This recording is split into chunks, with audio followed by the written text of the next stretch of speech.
Sempena cuti sekolah kali ni, kami pergi dekat PBAKL PWTC. First time juga ini kami parking dekat SMK Seri Puteri. Kena jalan sikit.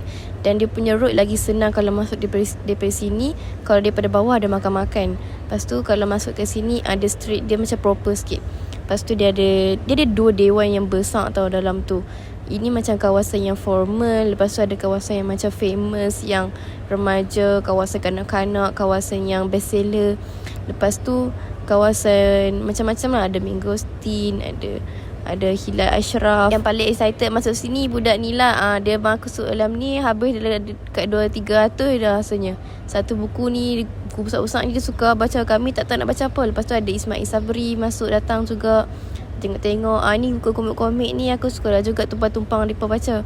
Tapi aku beli buku fiksi, dah habis dah baca. Lepas tu dia best lah sebab dia macam harga dia sama je. Lepas